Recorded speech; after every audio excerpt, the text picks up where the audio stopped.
Alors, est-ce que vous voyez tous l'interface graphique de Camel?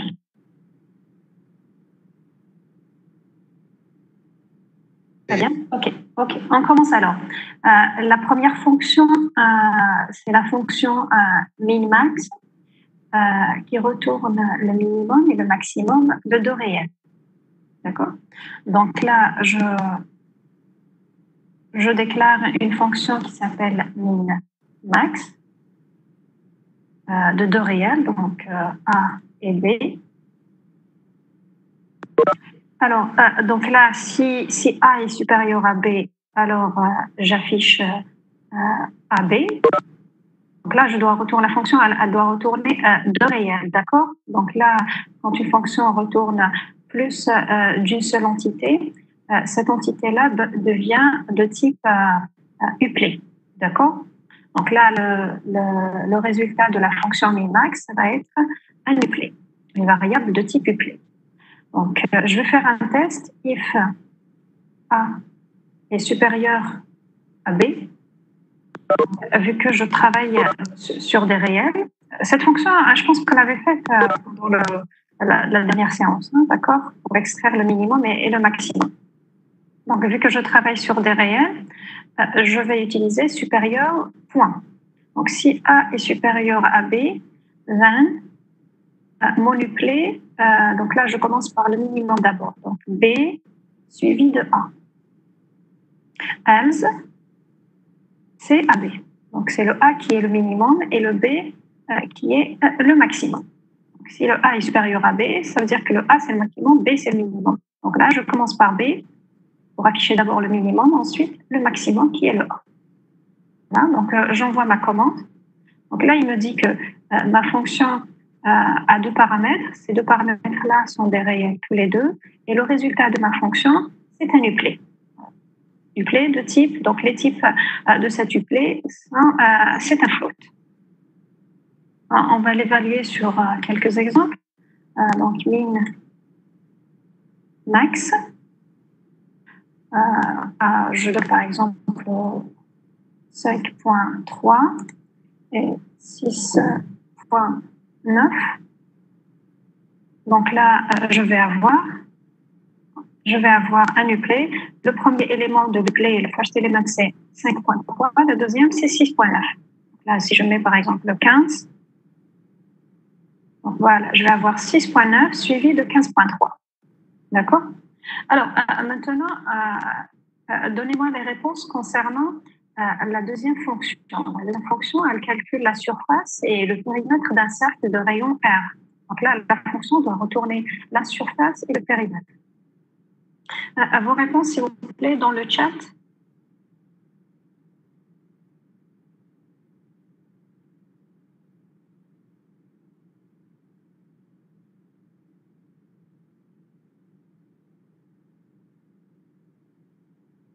Voilà. Okay.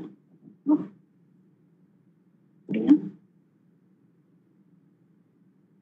Alors, Abdel Khafour, tu as utilisé des parenthèses pour calculer le périmètre et d'autres parenthèses pour vous les mettre dans la même parenthèse, d'accord? Donc, vous l'ouvrez une fois et vous la fermez à la fin. Voilà, voilà. Très bien. Très bien, ok. Donc là, vous déclarez une variable, Fatima Ben Azoub, vous déclarez une variable qui va être locale. Très bien, ok, c'est correct aussi. Ok. Très bien. Sinon, Azoub Wafa, tu déclares d'abord une variable globale PI, mais là, tu fais l'aide sur. Non, je veux. La fonction doit s'appeler sur périm. Elle doit retourner en même temps la surface et le périmètre. Donc, le résultat de la fonction, c'est deux paramètres, c'est deux variables. Voilà. Alors, Salah, le point, pourquoi tu mets le point avant le R? Le point, on le met juste après l'opération, c'est-à-dire après la multiplication. On ne met pas le point avant le R. Alors, Mouloud Amin?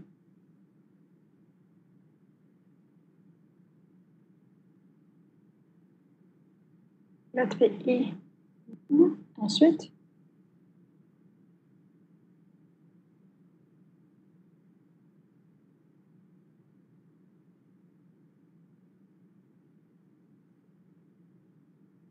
alors, HMRI, 3.14 fois float of int de R, mais qui te dit que le R est un entier. Quand je déclare comme ça là-dessus sur périm R, je ne sais pas si mon R est entier ou pas. Pour savoir s'il est entier ou réel, c'est ça. Ça dépend des opérations utilisées dans l'expression. Ça dépend de quelle opération tu vas. Est-ce que des opérations suivies d'un point ou bien des opérations simples, sans le point. Donc là, c'est pas la peine, en principe, c'est pas la peine de convertir le R de l'entier vers le float. Mais c'est pas fou, d'accord. Tu peux éviter de ne pas utiliser float or int de R. Très bien. OK, donc là, je déclare ma fonction surf et rim. Voilà, donc c'est une fonction à un seul paramètre, qui est le rayon. Et ma fonction doit retourner deux variables, deux résultats. Donc, le résultat de ma fonction, ça va être sous forme d'un uplet. Donc, le premier paramètre de l'uplet, ça va être la surface. Je calcule la surface. Pour calculer la surface, c'est 3.14 pi fois. Donc là, vu que je travaille sur des réels, j'utilise étoile point. Donc, R fois R. Voilà. Donc ça, c'est la surface. Maintenant, pour le périmètre, ça va être 2. Donc là, 2, à vous de voir, soit vous convertissez le 2 en réel, soit vous mettez 2.0, d'accord? Il y a 2 points. PI, donc PI, c'est 3.14, fois R. D'accord? Voilà. Donc, j'envoie ma fonction. Donc là, directement, il détecte, vu que j'ai utilisé des opérations sur des réels, il détecte directement le type de la variable R. Donc là, il me dit que le R est un float. Et le résultat de ma fonction, c'est quoi? C'est un uplet, donc les paramètres sont des réels aussi, des floats. Donc, j'appelle ma fonction sur une valeur de R. Donc, je mets par exemple 4. Le rayon est égal à 4. J'envoie. Ah oui, le rayon doit être réel. Hein. Donc, 4 points. J'envoie. Donc là, la surface est égale à 50,24 et le périmètre est égal à 25,12. D'accord? Alors, je passe maintenant à la question suivante. C'est hop. Donc, la fonction hop. Donc, cette fonction, elle doit calculer en même temps la moyenne, le produit, la somme, le quotient et le reste de la division de deux réels A et B. Alors, Hamoud Mohamed. Donc, let hop AB. Alors, c'est A plus B divisé par 2. Bien. Donc, ça, c'est la moyenne. Ensuite, A fois B, c'est le produit. La somme, c'est A plus B. A plus B. Bien, en plus A divisé par B. Et pour le modulo, vu que la fonction mode, c'est une fonction qui marche sur des entiers, donc je convertis le A en entier, et le B en entier. Très bien, d'accord, ok. Ok, bien. D'accord. Alors, Fatima Vlazo, d'accord. Ok. Donc, float of int. Donc là, pour toi, le résultat de l'uplet, c'est des variables de type réel. Elles sont toutes de type réel. Que tu convertis même le modulo en type réel. Très bien, d'accord. Alors, القدر منال. D'accord. A sur B. Ok, d'accord. Ok. Ensuite, pour le modulo, il manque le modulo ici, non? Ah, tu as fait la soustraction. Ok, d'accord.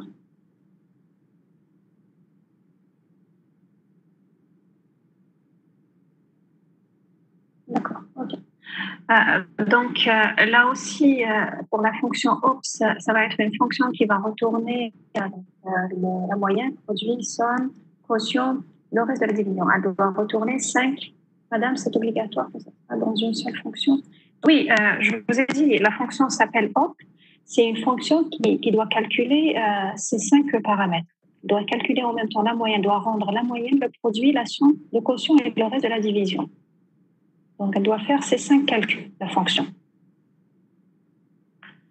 Alors, maintenant, on va déclarer la fonction op, opération. C'est une fonction d'arité 2, donc A et B, égale. Alors, maintenant, je commence d'abord par calculer la moyenne, mais le résultat de la fonction, c'est un nuclé, d'accord? C'est un nuclé de 5 paramètres. Alors, pour la moyenne, je fais d'abord la somme de A et B et je divise par 2. Donc, je fais A. Donc là, on a dit que A et B, on ne sait pas s'ils sont des réels ou pas. Donc, je n'impose pas le type des variables A et B. Alors, madame, mais à la fin, le mode, c'est un entier. Donc, on doit faire float of int. Oui, le mode, c'est un entier. Oui, et la fonction mode fait intervenir des variables de type entier. Mais les variables A et B, je ne sais pas, je n'ai pas imposé le type de ces variables-là. Donc, ça peut être des variables de type réel ou de type entier. Mouloudja, oui, ta question par rapport à mode, oui, la fonction mode travaille sur des entiers. Et A et B peuvent être des entiers. Donc, tu peux les convertir si tu veux avoir un résultat float, oui, tu convertis le résultat en float, hein, le résultat du mode en float. D'accord, Mouloudj? Très bien, on continue. Donc, je commence par la moyenne. Donc, la moyenne, c'est A plus B. C'est A plus B que je divise par 2. Ensuite, je calcule le produit, c'est A fois B. Ensuite, la somme, c'est A plus B. Le quotient, c'est A sur B. Et il reste le reste de la division, c'est A mod B. Voilà.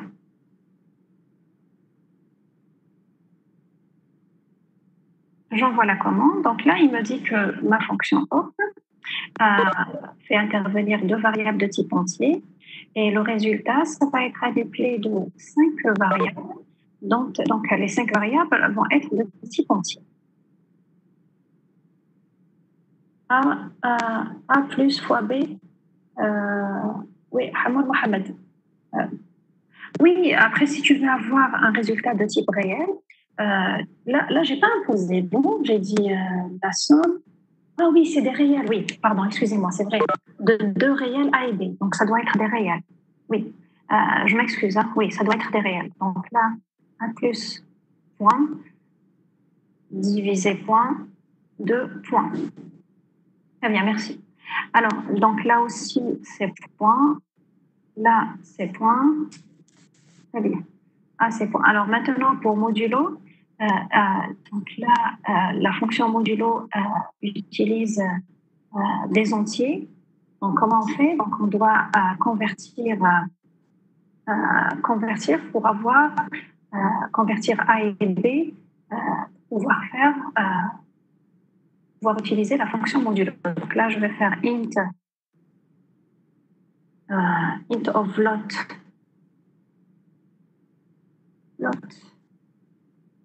de A. Voilà, int of lot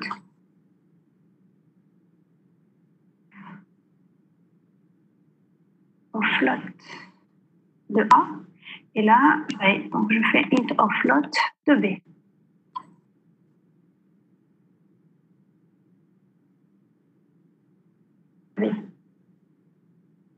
Oui, merci. Très bien, merci. Alors là, le résultat, ça va être un entier pour le dernier paramètre de l'uplé. Hein. J'envoie ma commande. Donc là, ma fonction utilise des réels et le résultat, c'est un uplé. Donc là, j'ai par exemple choisi d'avoir pour les 4 premiers paramètres de l'uplé type réel et le dernier entier. Si je veux avoir un type réel pour le dernier paramètre de l'uplé, je n'ai qu'à convertir tout ça, toute cette partie-là, en réel. D'accord? En faisant un float of int de tout ça. OPE, voilà, je prends par exemple 3 et 8. J'envoie ma commande. Oui, c'est derrière là, toujours cette erreur de. Donc c'est 3 points, 8 points, j'envoie. Donc là, l'uplé, la moyenne, c'est 3 plus 8, ça me donne 11. 11 divisé par 2, c'est 5,5. Ensuite, j'ai le produit de 3 fois 8, 24. La somme de 3 et 8, c'est 11. Le quotient de 3 divisé par 8, c'est 0,3. Et le reste de la division de 3 sur 8, ça me donne 3. D'accord? Donc le quotient, ça va être 0,3. Et le reste de la division de 3 sur 8, c'est 3. Voilà. On continue. Alors, maintenant, la question, la fonction suivante, il faudrait permuter les éléments d'un uplé binaire. Vous avez un uplé binaire, donc la fonction, son paramètre, c'est un uplé. Le résultat de cette fonction, c'est un uplé, mais l'ordre des éléments est inversé. Alors, c'est quoi vos solutions concernant cette fonction?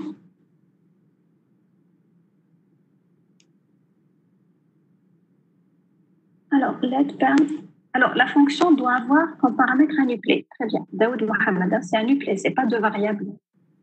Très bien. Hamad Mohamed. Très bien. Okay. Parfait. Donc, les paramètres de la fonction, c'est un uplé et le résultat, c'est un uplé. Donc, les éléments sont dans l'ordre inverse.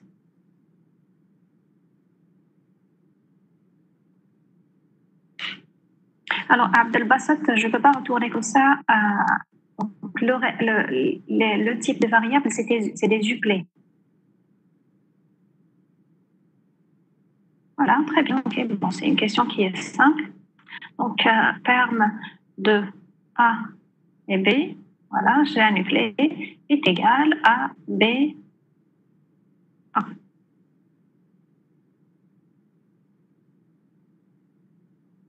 J'envoie donc là la fonction perm qui permute les valeurs, les éléments d'un uplé. Donc, le paramètre d'entrée, ça peut être des variables de type quelconque. Vous voyez que A, par exemple, son type, c'est A. D'accord?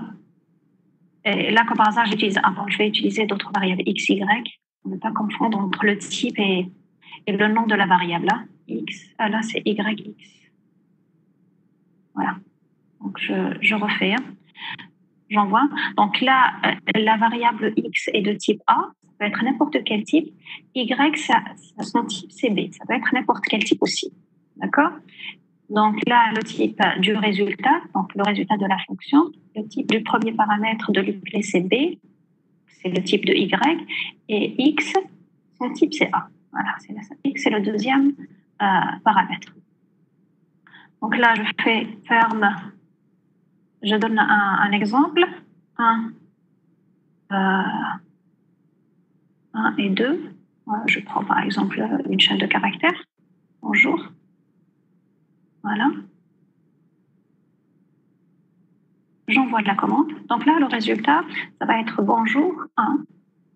Il a inversé l'ordre d'apparition des éléments dans le play. J'avais un bonjour, le résultat, ça va être bonjour 1. D'accord? Voilà. Alors, il nous reste la dernière fonction. La dernière fonction, c'est la fonction trim. Elle doit nous rendre le trimestre d'un mois donné. Alors, if x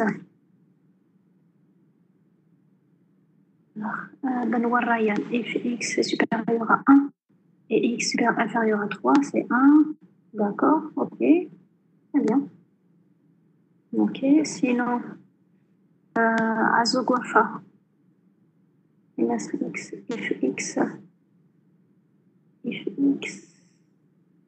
est égal à string of month. Oula, c'est long ça. D'accord.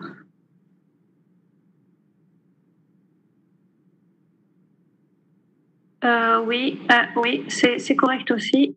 Mustapha, tu peux faire ça en utilisant un calcul. Très bien, très bien.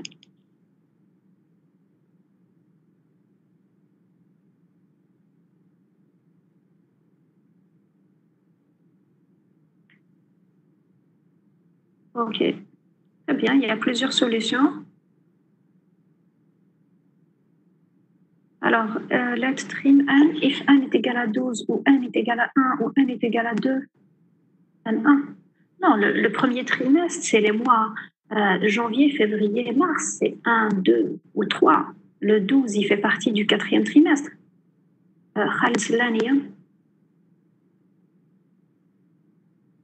Donc là, pour avoir le premier trimestre, tu n'inclus pas le mois de décembre.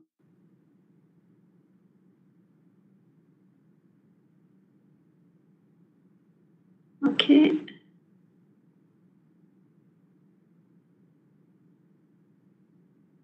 Oui. Okay. Très bien. Voilà, donc presque toutes les solutions sont correctes. Vous avez utilisé plusieurs manières de le faire. Ok. Donc là, la fonction trim, elle a un seul paramètre, c'est le mois. On va l'appeler m. Donc les mois sont codés en chiffres. Et le résultat, ça va être un chiffre aussi. Hein. Donc là, le mois, ils sont codés de 1 à 12 et les trimestres sont codés de 1 à 4. Donc là, je vais faire des tests. If m est inférieur strictement à 4, ou bien je peux faire inférieur ou égal à 3. Donc si m est inférieur à 4, ça veut dire que le m est soit égal à 1, 2 ou bien 3.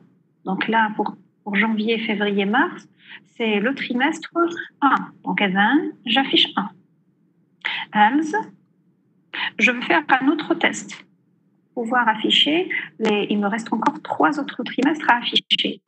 Donc, un autre test, if m est inférieur à... Donc là, ça va être inférieur strictement à 7. Then, j'affiche 2, c'est le deuxième trimestre.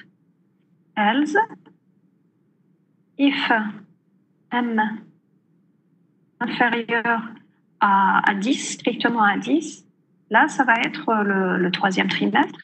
23, else, 4. Il me reste le dernier. Voilà. Donc, j'envoie ma commande, ma fonction. Voilà. Donc, ma fonction est de type int. Et le résultat, c'est un entier. Voilà, je donne quelques exemples. Trim, je prends par exemple 2. Donc là, 2, c'est le premier trimestre. Trim 5, c'est le deuxième. Trim 8, mois d'août, c'est 3.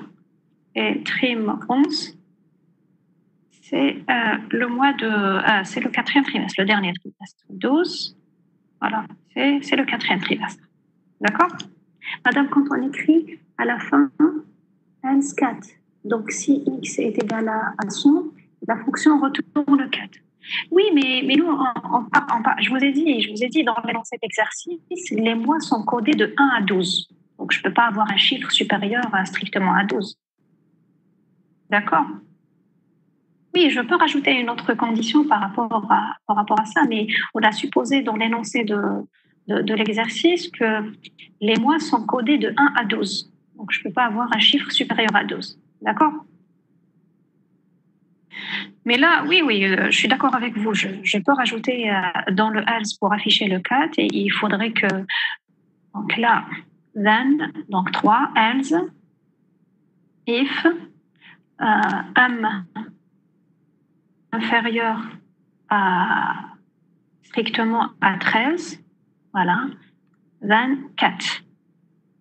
D'accord? Mais je peux faire ça aussi. Alors, y a-t-il des questions par rapport à ces exercices, à ces fonctions? Donc, s'il n'y a pas de questions, on va passer au prochain TP. Les fonctions récursives, y a-t-il des questions?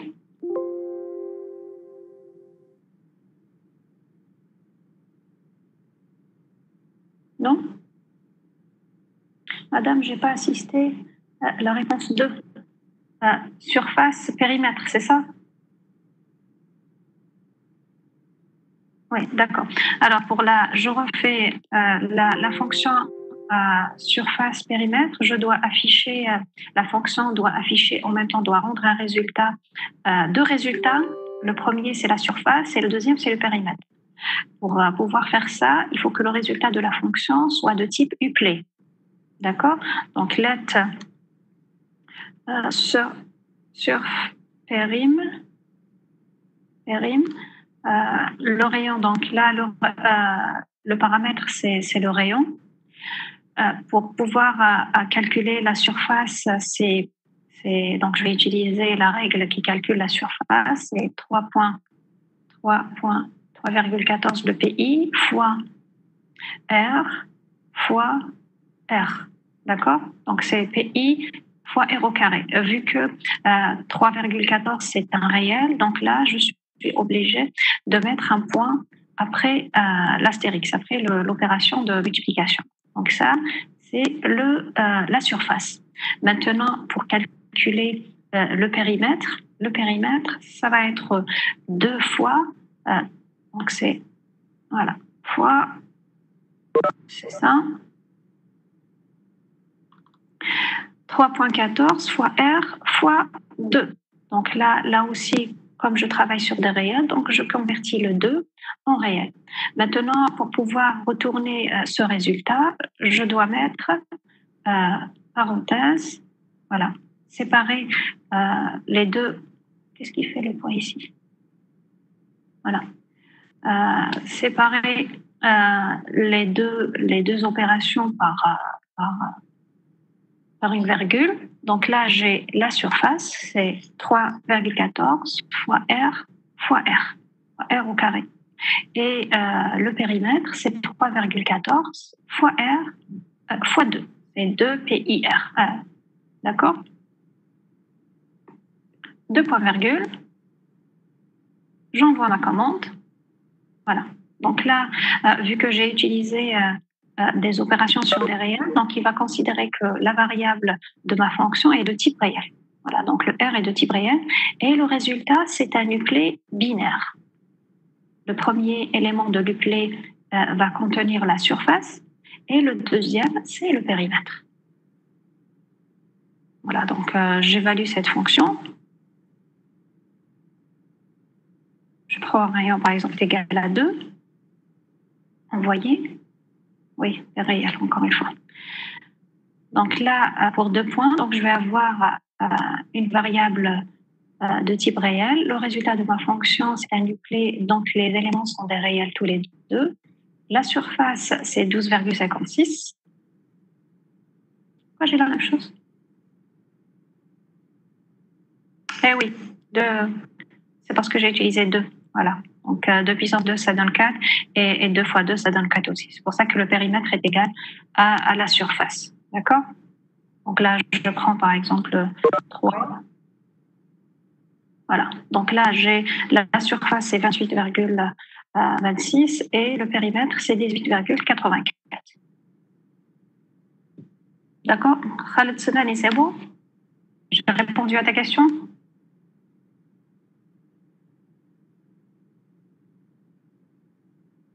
Très bien. Alors, maintenant, on va passer aux fonctions, fonctions récursives.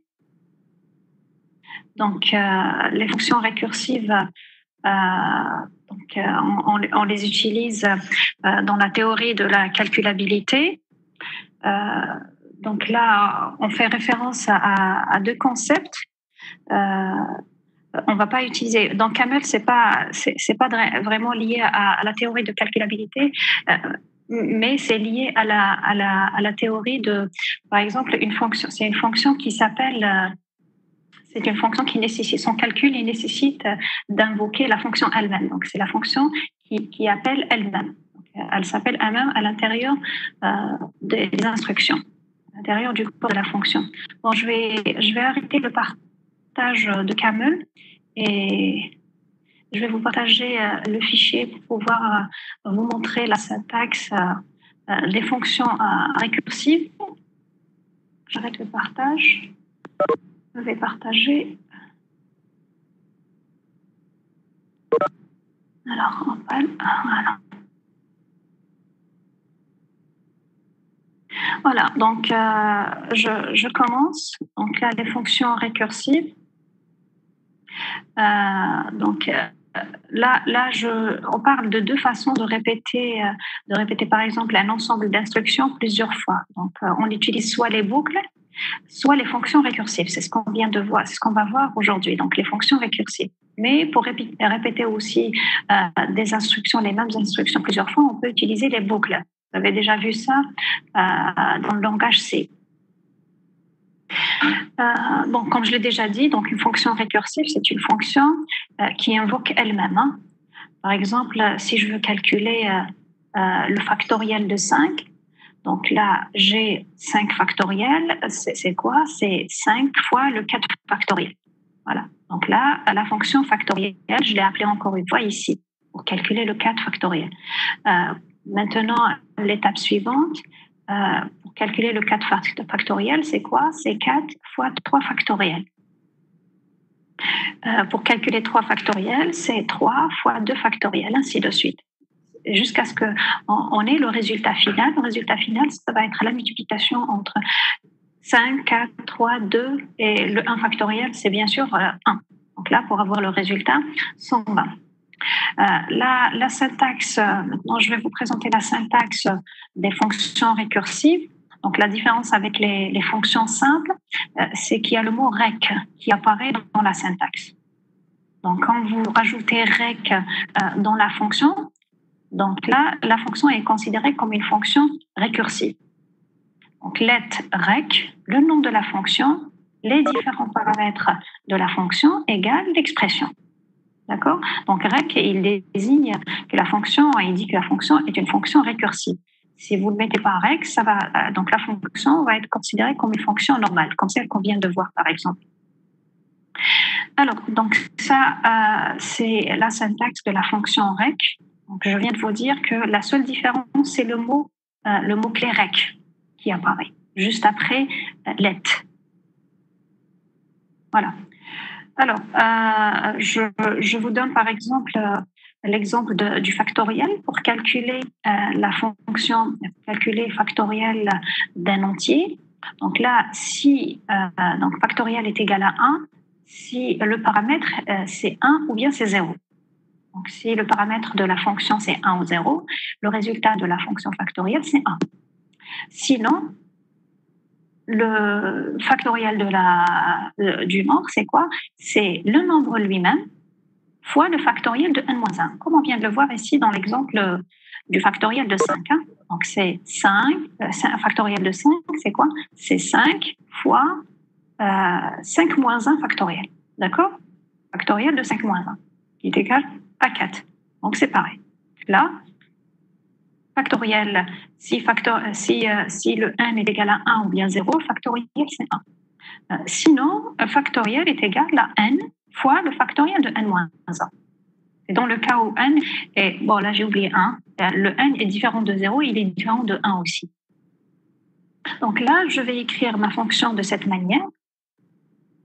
Let, rec, ma fonction s'appelle fact, elle a un seul paramètre. Donc là, if n est égal à 0, or n est égal à 1, bien n est égal à 1, then c'est 1. Le résultat de la fonction, c'est 1. Lorsque n est égal à 0, bien est égal à 1. Else, c'est n fois fact de n moins 1. Voilà. Je prends par exemple, je veux calculer, si je veux calculer fact de 4, donc là, ça va être 4. Comment on va dérouler cette fonction? C'est 4 fois fact 4 moins 1. D'accord? Voilà. C'est ce qu'on a ici. Or, 4 moins 1, donc c'est 3. Or, fact de 3, c'est égal à quoi? 3 fois fact de 3 moins 1. Ainsi de suite. Donc là, je suis en train d'appeler à chaque fois la fonction fact. D'accord? Voilà. Donc là, pour fact de 3 moins 1, c'est quoi? C'est fact de 2. Donc, fact de 2, c'est quoi? C'est 2 fois fact de 2 moins 1. Ainsi de suite. Jusqu'à ce qu'on arrive à 1. Dès qu'on arrive à 1, on fait directement les multiplications. Et là, en dernier, on a le résultat de factoriel de 4. D'accord? Alors, je continue. Donc ça, c'est la syntaxe de la fonction factorielle. C'est une fonction récursive, c'est une fonction qui appelle elle-même. Donc on voit bien le nom de la fonction qui apparaît à l'intérieur des instructions de la fonction fact. Alors, je passe maintenant je vais vous présenter une autre notion dans les fonctions factorielles, les fonctions récursives. Alors, donc, c'est la notion de trace. Donc, cette notion, elle est très utile pour pouvoir tracer des fonctions, c'est-à-dire dérouler ces fonctions sur les différentes valeurs des paramètres de la fonction. Donc là, dans Camel, pour tracer une fonction, dérouler une fonction, je fais trace, voilà, et je donne le nom de la fonction entre guillemets. Voilà, ça, c'est dans Camel. Maintenant, dans OCaml, vous faites trace, nom de la fonction sans les mettre entre guillemets. C'est pas la peine de la mettre entre guillemets. Je reviens à la fonction fact. Donc, une fois que la fonction est déclarée, je fais trace fact entre guillemets. Voilà, je fais trace fact entre guillemets. Donc là, je vais avoir un message. The function fact is now traced. Donc, elle est tracée. Et je vais avoir ce résultat. Voilà, c'est ce que je vais avoir. Donc ça, c'est le déroulement de la fonction fact pour la valeur 3. J'appelle maintenant fact 3. Il va me donner le déroulement de la fonction fact sur la variable dont la valeur est 3. Donc là, la fonction va recevoir comme variable, quand je rentre dans la fonction, la première variable qu'elle va recevoir, c'est 3. Ensuite, n'oubliez pas que je vais faire ces 3 fois fact de n-1. Donc là, c'est fact de 3, ensuite de 2, ensuite de 1, 0. Voilà. Ensuite, il va calculer. Donc là, c'est 1, après 1 fois 1, après 1 fois 1 fois 2, ça me donne 2. Ensuite, 1 fois 1 fois 2, ça me donne fois 3. Alors, bon là, je dois avoir 3, après 6. Et oui, directement, il calcule la fois 3 parce que c'est le paramètre entré par la fonction. Donc là, le résultat, ça devient, il devient 6. J'aurai comme résultat 6. D'accord?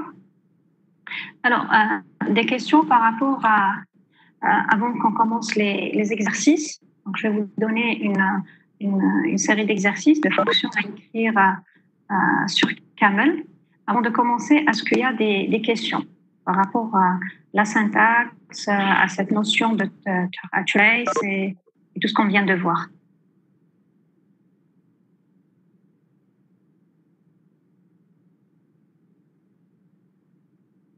Non, il n'y a pas de, il y a pas de questions. On passe alors aux exercices.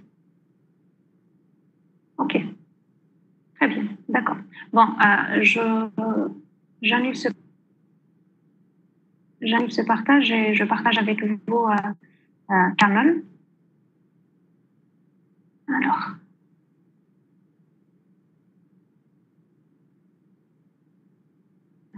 je reviens à Kamel. Voilà. Alors, la première fonction, vous donnez la... Bon, il est où le chat? Je vais ouvrir le chat pour écrire la fonction directe dans le chat. Alors, donc la fonction, c'est x puissance y. D'accord? Donc, vous me donnez une fonction qui s'appelle exponentielle, exp, qui calcule x puissance y.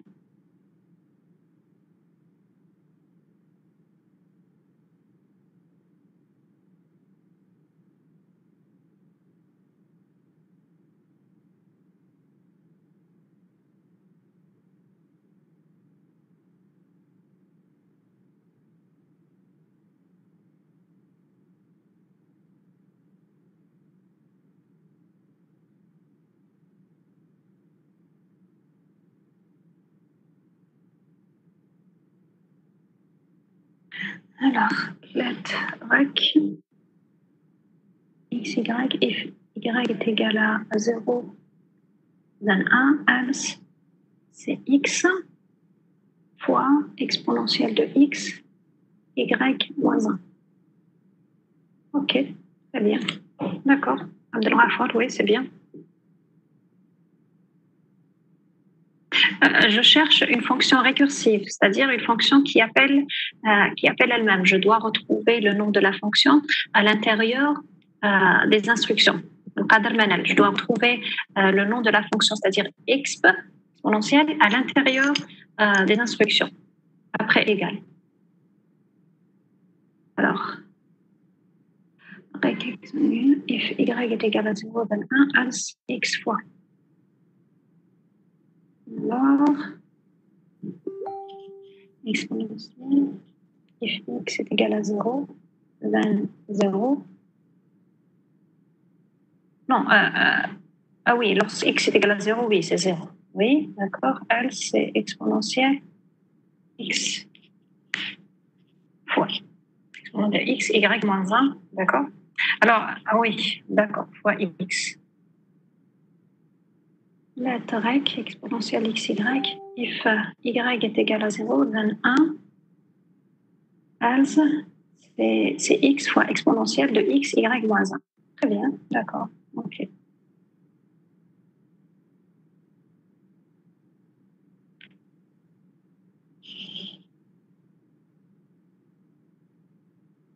Ok, alors Mohamed, if y est égal à 0, c'est 1, else, d'accord, x fois exponentielle de x, y moins 1.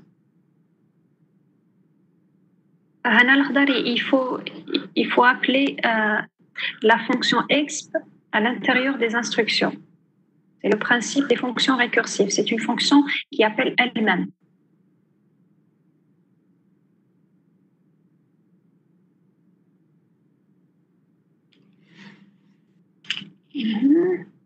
Donc, Elias Jabara, donc, y est égal à 0, 21, else. Voilà, oui, très bien. X, exponentielle de y moins 1. D'accord, très bien. X, y, et y est égal à 21. Khadija Boukabousi, il faut utiliser les fonctions récursives, c'est-à-dire il faut que je retrouve le nom de la fonction à l'intérieur des instructions.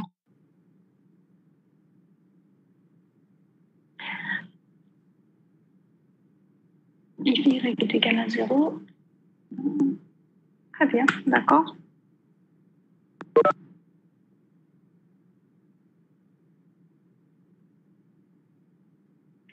x fois exponentielle de x, y moins 1. Très bien.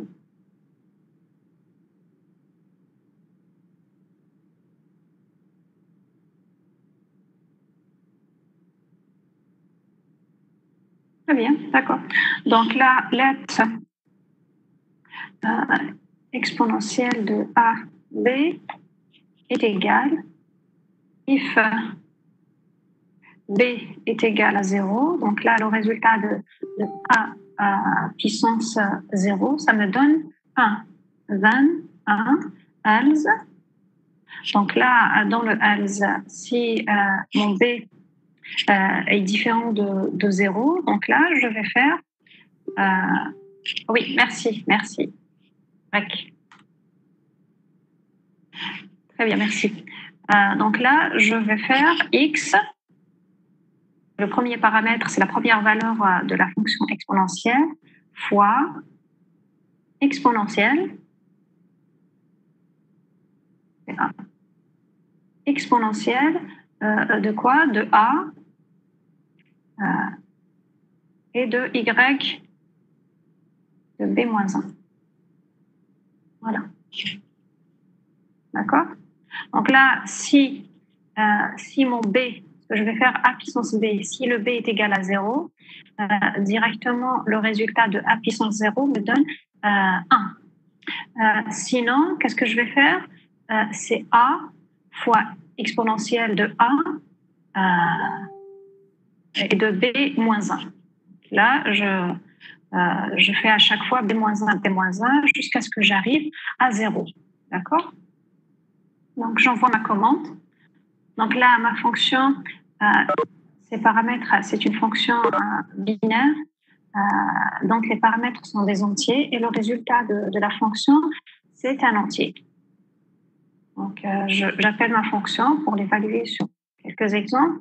Donc là, exp, je prends par exemple 5, 2. C'est 5 puissance 2. Donc là, je vais avoir 25. D'accord? Alors, Benoît Ryan, tu n'as pas bien compris. Alors, c'est le même principe que la fonction factorielle. Donc là, factoriel, qu'est-ce que je vais faire pour calculer factoriel de 5? Je ne peux pas le calculer comme ça directement. Qu'est-ce que je vais faire? Je vais faire c'est 5 fois le factoriel de 4. Donc, chaque fois, je fais moins 1. D'accord? Ensuite, pour calculer le factoriel de 4, je ne peux pas le calculer aussi. Donc, c'est la première variable qui est 5 fois 4 fois le factoriel de 4 moins 1 qui est égal à 3. Ainsi de suite, jusqu'à ce que j'arrive à 1 ou bien à 0. Ça dépend de la condition de base. Donc là, c'est pareil.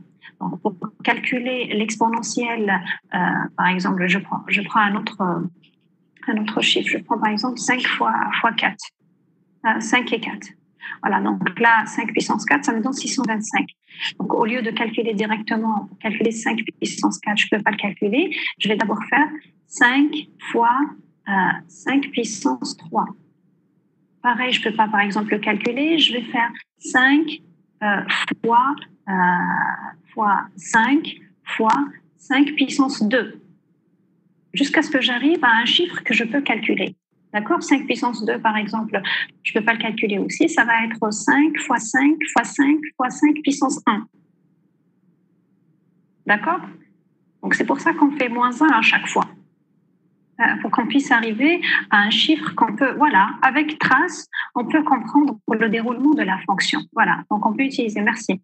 Donc on peut utiliser, merci. On peut utiliser la fonction, l'instruction trace pour tracer, pour dérouler la fonction sur ces exemples-là. D'accord? Alors, essayez-la chez vous, vous allez voir, hein, d'accord? Donc trace et vous mettez exponentielle entre guillemets. Alors, la question suivante, c'est la fonction somme x qui calcule la somme de 0 jusqu'à x. Donc, je vais vous la mettre.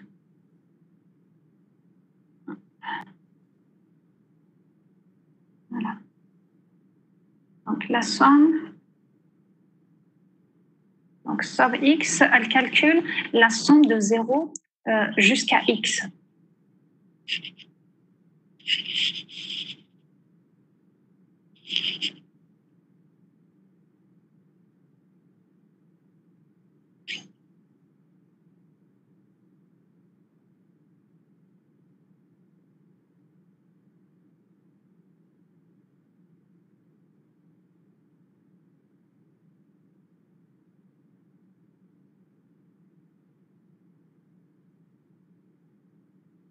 Voilà, alors Yassine Hamad, lettre x somme x, if x est égal à 0, ben 0, sinon c'est x plus somme de x moins 1. Très bien, très bien.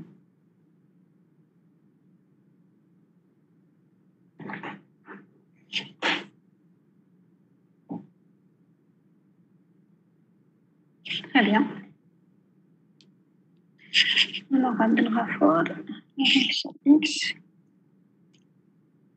égale à x égale à 0, 0, als somme x moins 1. OK. Alors, à la Jawali, il faut faire appel à...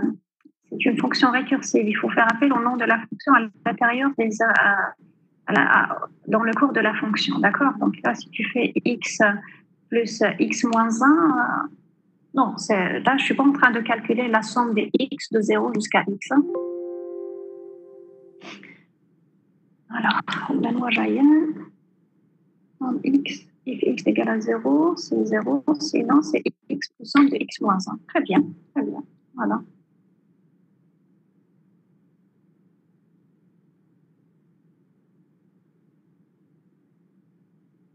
Pour le cas de 0 puissance 0, exemple précédent. Oui, 0 puissance 0, ça me donne 1. Donc là, exponentielle, en principe, ça me donne 1. Si je mets 0, puissance 0, ça me donne 1. Voilà. Charles à tout le monde. Après, si tu veux avoir un résultat, si tu veux par exemple avoir 0, puissance 0, si tu veux avoir un 0, il faudrait rajouter une autre condition. Si x est égal à 0, directement j'affiche 0. Oui, tu peux faire ça. D'accord, Charles?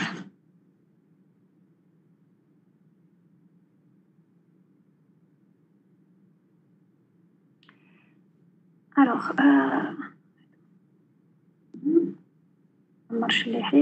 if x est égal à 0, then x, si x est égal à 0, oui, c'est x, parce que c'est égal à 0, c'est 0, sinon c'est x plus somme x moins 1. OK.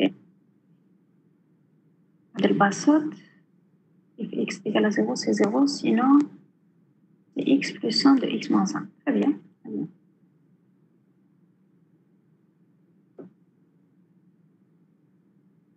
Alors, Omar, if x est supérieur à 0, x plus somme, d'accord, sinon c'est 0. D'accord, très bien.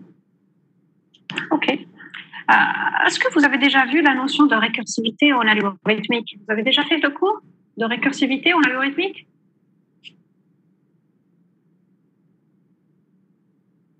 Oui, très bien. Très bien. C'est pour ça que vous n'avez pas de problème à comprendre cette notion. Vous l'avez déjà traitée en algo. Alors, la fonction, maintenant, la solution de la fonction, vous m'avez donné déjà des solutions, elles sont toutes correctes, presque. Alors, let rec, on va l'appeler somme x. C'est une fonction d'arité 1. Donc là, if x est égal à 0, donc là, le résultat, ça va être directement à 0. Else, le résultat, ça va être x plus la somme de x moins 1. Voilà, x moins 1.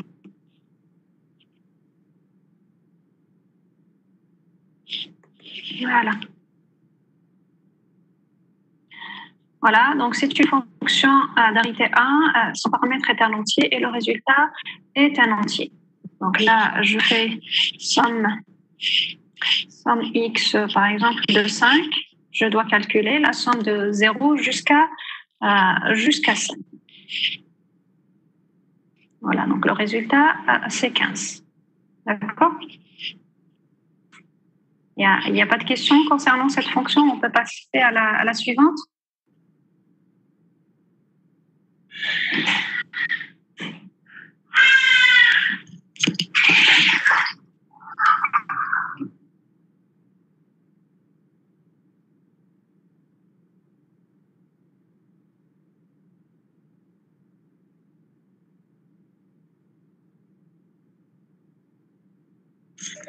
Alors, la question suivante, c'est la fonction qui va calculer toujours la somme, mais la somme, ça ne va pas aller de 0 jusqu'à x, ça va aller de a jusqu'à b. D'accord? Donc là, calculer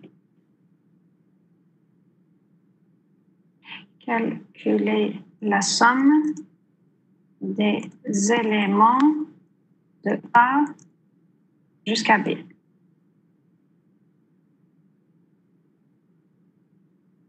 Jusqu'à B.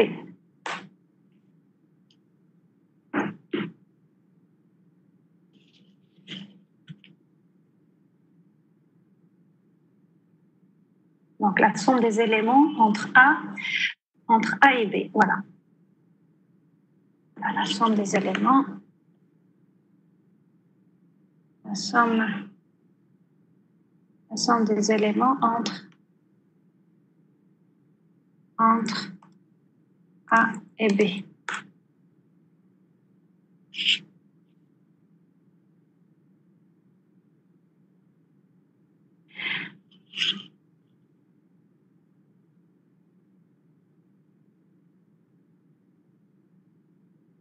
Donc là, bon, vous pouvez ne pas inclure A et B, d'accord, dans la somme. Donc vous faites juste la somme entre les éléments de A et B. A et B ne doivent pas être inclus dans la somme.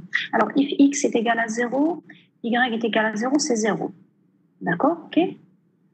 Sinon, c'est la somme de y moins 1 plus la somme de x moins 1.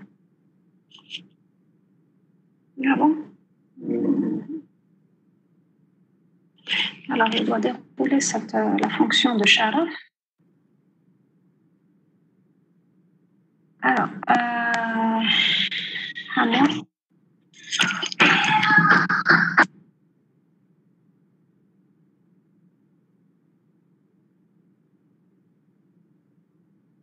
alors, Hamol somme A B. Alors, if B est égal à A. Non, je vous ai dit, on n'inclut pas A et B, on ne les inclut pas dans la somme. Donc, si A est égal à B, directement la somme est égale à 0. D'accord? Et même si le A est supérieur, par exemple, il est égal à B plus 1, ou bien le B est égal à A plus 1, donc là aussi, la somme est égale à 0. De A et B ne doit pas être inclus dans la somme. Hein. Alors, donc là, Hamar Mohamed, tu as fait if B est égal à A, donc la somme entre A et B, c'est A. Comment ça, c'est A? Non. Je peux te dire alors c'est A plus B, si tu veux inclure A et B. Sinon, c'est B plus somme, la somme de A, B moins 1. Là, normalement, ça va être la somme de B moins 1, plutôt B moins 1 plus la somme de A et B moins 1. Alors, c'est une autre solution. Ce que j'ai dit. Je reçois tellement de messages, je n'arrive pas à me retrouver. Alors, Hamad Mohamed, c'est bon. Abdelghafar. Alors, if A est égal à B, ben A. Donc là, c'est pareil. Pourquoi tu prends l'un des deux? Si tu décides de prendre l'un des deux, tu prends les deux. Donc là, la somme, ça va être A plus B. Else, if A est inférieur à B, then, donc la somme, ça va être B plus la somme de A et B moins 1.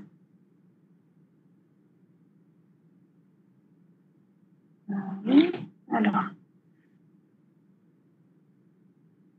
Yacine, donc if A est égal à B d'un 0, très bien.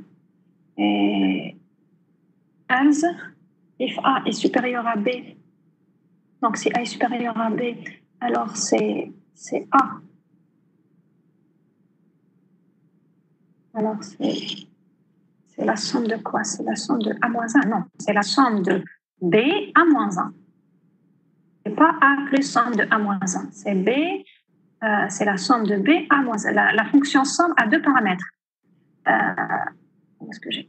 Non, c'est pas ici. Yassine Hemar, la fonction somme a deux paramètres. Oui, donc là, tu as fait A-1 B, lorsque A est supérieur à B.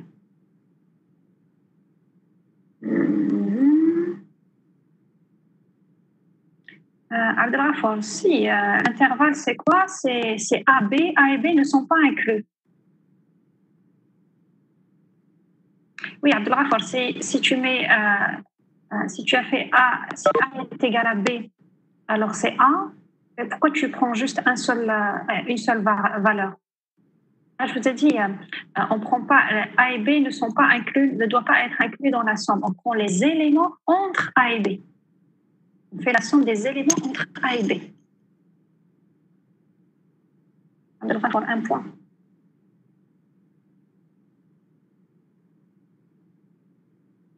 Je veux dire quoi par un point? Donc, il n'y a pas d'intervalle. Oui, il n'y a pas d'intervalle. Quand A est égal à B, il n'y a pas d'intervalle. Donc, la somme entre A et B, c'est 0. Voilà. Et même si... Un point. Oui, tu veux dire le même point. Oui. D'accord, ok. J'ai compris ce que tu veux dire. D'accord. C'est le même point. Mais là, je vous ai dit, on veut faire la somme des éléments entre A et B. S'il n'y a pas d'élément entre A et B, là, si A est égal à B, il n'y a pas d'élément entre A et B. Donc, la somme, elle est égale à 0.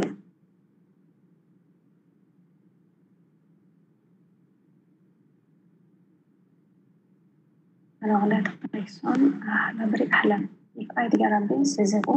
Très bien. Else, if A est inférieur à B. Alors, if A est égal à B, c'est A plus 1 plus somme de B moins 1. Non, la fonction somme a deux paramètres. Hein. La brique ahlam. Elle a deux paramètres, la fonction somme. Là, la fonction somme que tu as écrit ici, quand tu as appelé la fonction somme dans le corps de la fonction, tu as utilisé un seul paramètre qui est B-1. Et pareil pour la deuxième partie, tu as écrit somme A-1. La fonction somme a deux paramètres.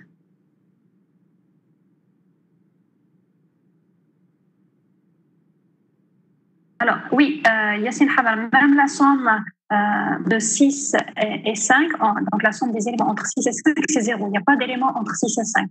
Donc, la somme des éléments entre 6 et 5, c'est 0.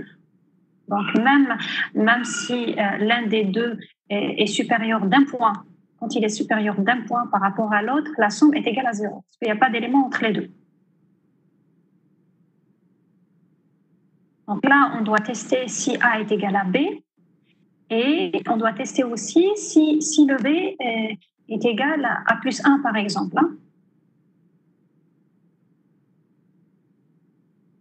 Donc là, on prend en considération, on somme que les éléments entre A et B. On ne prend pas en considération A et B. Let if A est supérieur ou égal à B. Alors, le moment, if A est supérieur ou égal à B, c'est 0. Non.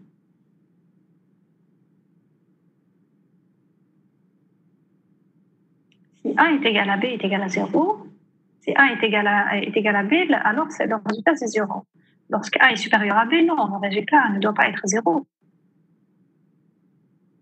Donc là, si je te donne les exemples de par exemple, si je prends l'exemple de 15 et 3, donc 15 est toujours supérieur à 3. Le nombre, la somme des éléments entre 15 et 3, plutôt 3 et 15 par exemple, c'est 0.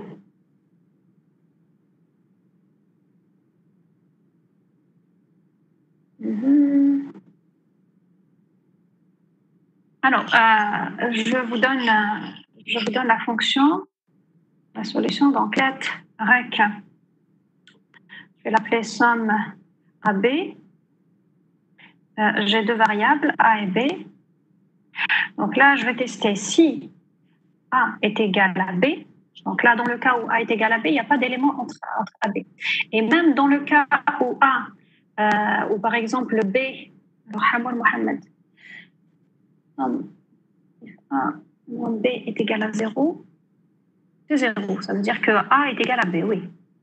Sinon, non, c'est simple ce que tu viens de mettre ici. Tu as traité tous les cas. Mohamed, il te manque encore quelques cas. Il te manque encore un cas. Tu n'as pas traité. Alors, donc là, quand est-ce que le résultat de somme AB est égal à 0? Est-ce que le résultat est 0? Donc, lorsque A est égal à B et lorsqu'aussi le B est égal à A plus 1. Après le cas où A est égal à B plus 1, on va le traiter, je vais vous montrer comment on va le traiter.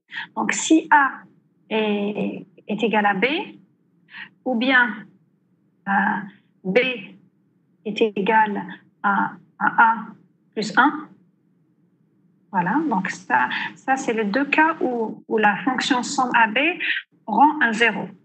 Donc là, 20, je vais avoir 0. Alors ici, donc quand A moins B est égal à 1, c'est 0 élément entre eux. Oui. Voilà, oui. On peut faire ça aussi. La condition est correcte aussi lorsque A moins B est égal à 1. Donc on traite les deux cas, lorsque B est égal à A plus 1 ou bien A est égal à B plus 1. Merci Yanis. Très bien. Donc là, il n'y a pas d'élément lorsque la différence entre A et B est égale à 1. Pas d'élément entre les deux. On peut utiliser aussi cette solution. Très bien. Alors, donc là, le résultat, lorsque A est égal à B ou bien B est égal, on peut faire directement B est égal à A plus 1. Voilà. Sinon, on peut utiliser la solution donnée par Yanis Sermila, égale à 0. Sinon, donc là, alors dans le else, je traite d'abord le cas où A est supérieur à B. Donc, if A est supérieur à B, then, donc là, la somme, ça va être la somme de B et de A. D'accord? Parce que le A est supérieur à B. Donc, je fais la somme entre B et A. C'est somme AB entre B et A, parce que le A est supérieur à B. Else, la somme, ça va être quoi? Ça va être B. Je vais commencer à décrémenter de 1. Donc là, ça va être, c'est quoi? C'est B moins 1 plus la somme de A et de B moins 1.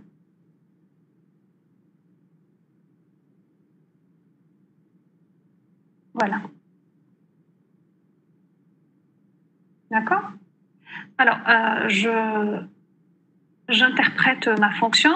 Voilà, donc la fonction, c'est une fonction qui fait intervenir des variables de type entier, donc int pour A et B, et le résultat, c'est un entier. Le cas où A est égal à B plus 1. Alors, le cas où A est égal à B plus 1 sera traité dans le deuxième if. D'accord? Il sera traité dans le deuxième if, parce que le A est supérieur à B. Il sera traité ici, directement. Alors, donc là, somme, on va dérouler quelques exemples. Somme AB. Je prends par exemple, je commence par des valeurs simples. Donc, je commence par exemple 2 et 2. Donc, A et B sont égaux. Je lance ma commande. Voilà. Donc là, le résultat, c'est 0. Si je prends maintenant le B est supérieur à 1, je prends par exemple 3, 2, 3. Donc là aussi, je vais avoir 0. Si j'ai... Oui, on va aussi tester ton exemple, 7 et 5. Si je prends 3 et 2, donc là, plutôt le A est égal à B-1 ou bien le B est égal à 1-1, à A plus 1. Donc, je lance ma commande. Là aussi, je vais avoir un 0. Donc, quand est-ce que j'ai un 0? Lorsque A et B sont égaux tous les deux à 0. Lorsque B est égal à, plutôt A est égal à, plutôt B est égal à A plus 1. Et lorsque le A, plutôt le B est égal... voilà, donc là, lorsque le A, c'est lui qui est supérieur à B d'un point. D'accord? C'est les trois cas où je vais avoir un 0. Donc Donc, la somme est égale à 0. C'est-à-dire qu'il n'y a pas d'élément entre A et B. Après, bon, on va tester ton exemple. 7 et 5. Alors, je lance la commande. 7 et 5, c'est quoi? C'est un seul élément qui est le 6. Il y a un seul élément, c'est 6. D'accord, Yassine? Yassine Hamarch. Voilà, donc il y a un seul élément entre 7 et 5, c'est bien le 6. Donc si je mets par exemple 5 et 7, donc là, je devrais avoir la même chose. Hein. Voilà, c'est 6.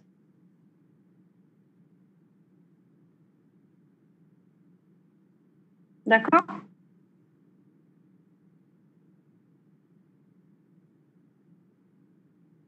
Alors, c'est clair.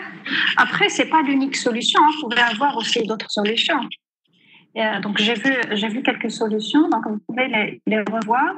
Et donc, il y a des solutions qui sont correctes aussi. Hein.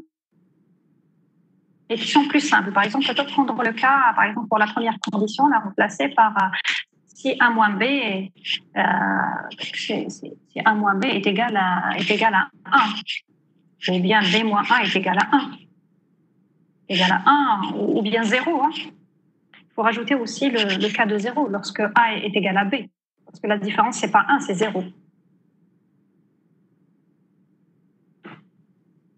Voilà. Alors, A moins B est inférieur à 0 directement. La condition A moins B est inférieure à 2, strictement à 2. Alors, A moins B est inférieur strictement à 2. Là, si je fais ça, je peux avoir A moins B inférieur à...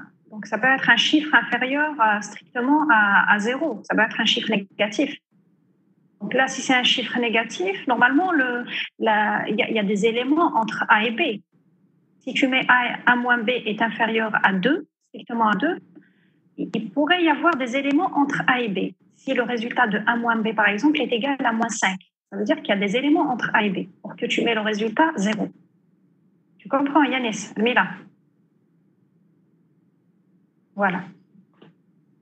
Donc là, tu peux mettre directement A moins B est égal à 1 et une autre, tu es obligé de mettre une autre condition par rapport à lorsque le A est égal à B pour avoir la différence c'est 0. Lorsqu'elle est égale à 1 ou bien est égale à 0. Alors, James, alors A supérieur à B, then somme AB,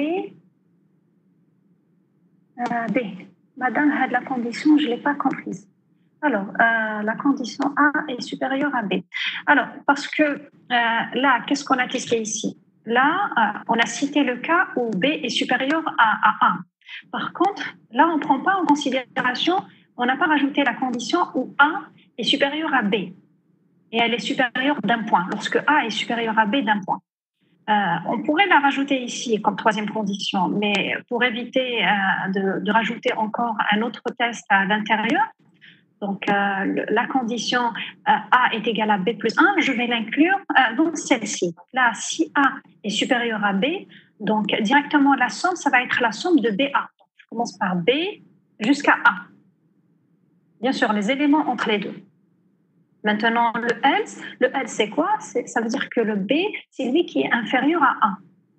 Donc là, quand le B est inférieur à 1, donc là, la somme, ça va être quoi? Ça va être B moins 1, c'est l'élément qui est juste avant le B, et je vais faire appel à la fonction somme de 1, donc toujours 1, B moins 1.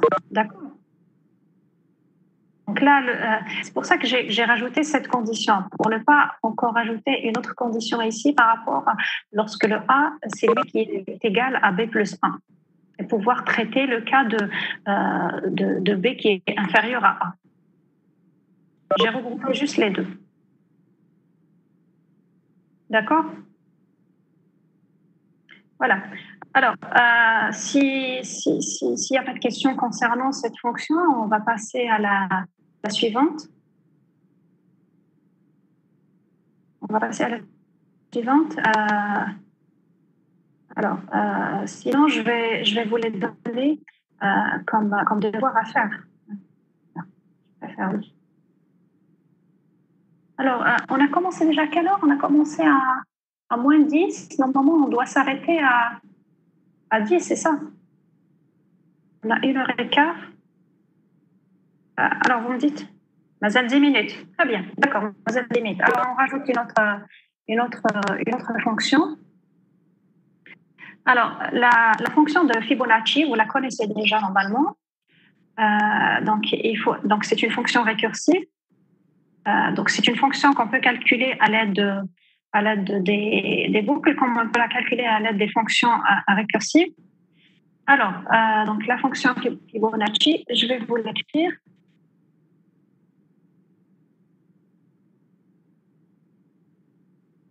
Alors, Fibonacci, elle est là. Voilà. Donc, voilà.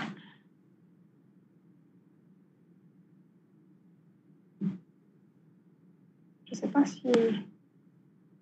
Alors, il y a un problème de...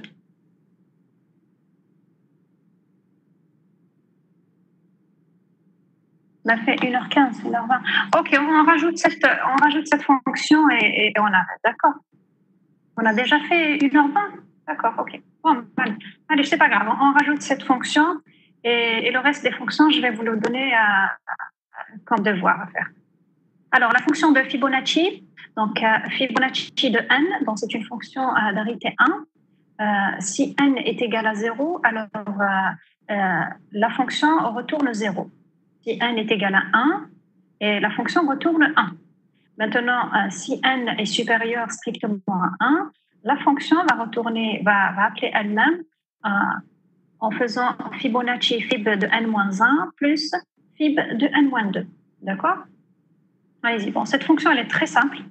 Donc, vous avez déjà la syntaxe, plutôt la fonction Fibonacci. Vous avez toutes les conditions.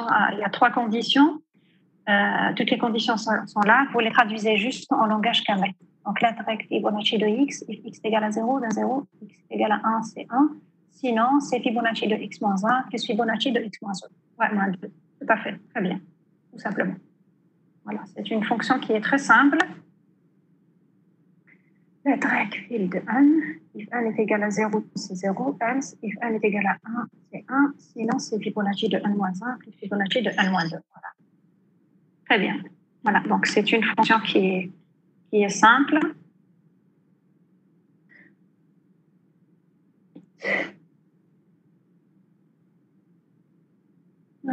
Inférieur à 2, then V. Très bien, sinon, oui, très bien. Voilà, donc si le n est inférieur strictement à 2, alors c'est n. Si n est inférieur à 2, c'est n. Pourquoi V? Else, c'est Fibonacci de n-1 plus Fibonacci de n-2. In Fibonacci de n1. Alors. Ok, très bien. Donc, vous devez juste traduire les étapes que je vous ai données en langage canon. Donc, let rec fib fibo de n.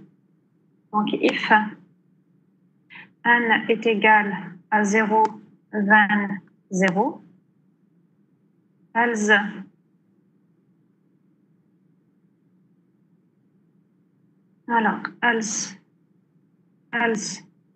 if n est égal à 1, 20, 1. Else, donc le n c'est quoi? C'est fibo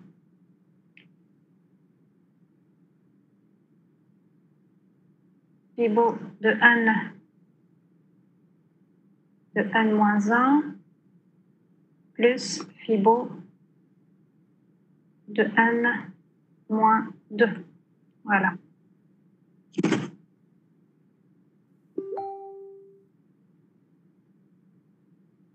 C'est pareil.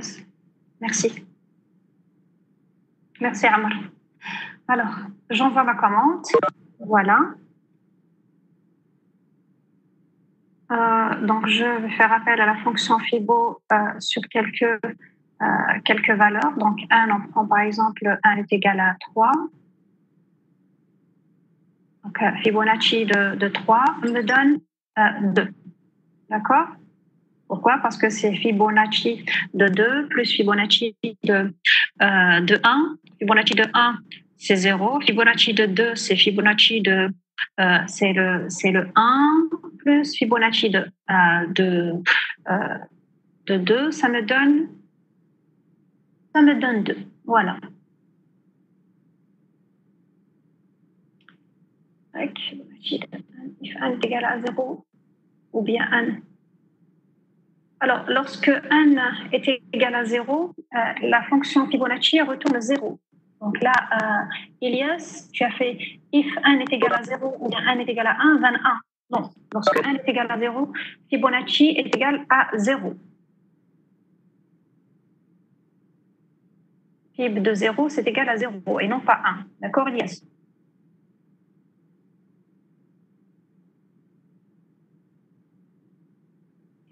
Fibonacci de 2 est égal à Fibonacci de 1 plus Fibonacci de 0. Oui. Fibonacci de 1, c'est quoi? C'est 1. Donc Fibonacci de 2, ça me donne 1.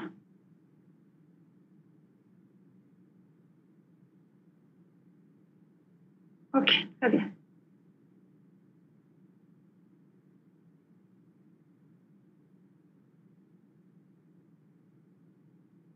Voilà. Alors, y a-t-il des questions? On va s'arrêter ici pour aujourd'hui. Donc, si vous avez des questions, allez-y. Donc, le reste des questions, le reste des fonctions, je vais vous les envoyer par mail pour les faire en devoir. Alors, pour la remise de devoirs, j'en ai reçu tellement par mail. Alors, je vous ai déjà dit, il faudrait travailler avec la plateforme Moodle. Donc, vous déposez vos devoirs dans Moodle. C'est mieux, comme ça, je ne raterai aucun devoir. D'accord?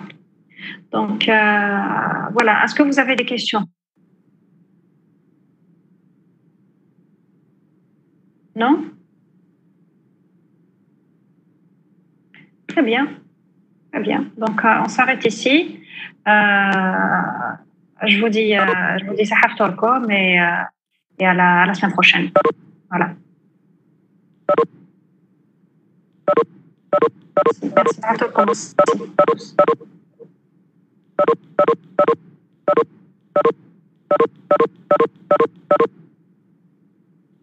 Merci à tous. Sahaf Torkom. Au revoir.